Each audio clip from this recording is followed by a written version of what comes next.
Right. So we are creating a brand new state that contains a new list of modules here, but we're using this hard-coded content for our that we're adding to the to our modules, right? More commonly, instead of using this hard-coded content, we want to pass some kind of parameter, right? Maybe it's some form that you filled out with the module title and things like that, and you want to pass that as an argument to be added at the end of your array. Yes. So to do that, to pass things to the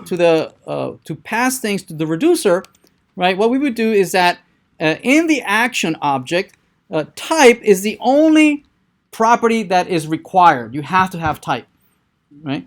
But anything else, you can add any other property that you want, right? So for instance, we could add the new course, new module, right? So here we can have this object over here, right? It could be over here, and so now it's being passed in here, and it's going to be available as part of the action. So now the action not only has type, it also has the new module in there. See that? Right. So this, instead of being this hard-coded thing, you can pass action.new module. See that? Right. And so this works just the same. Right. I can add new modules, but it's being passed as an argument. That make sense? Right.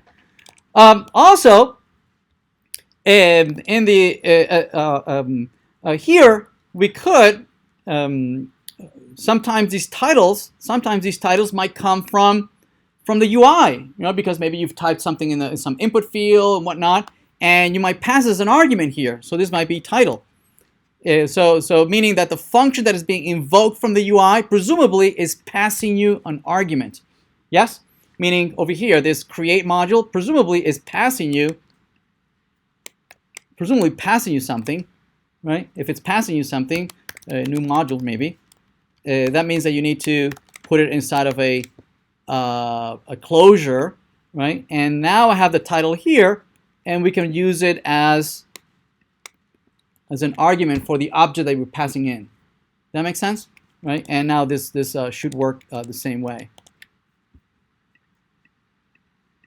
Okay, makes sense, right? So we've seen a couple of things, right? Creating a mapping of a callback to call the dispatch, and you pass arguments as part of the action object, right? All right, let's do a couple more.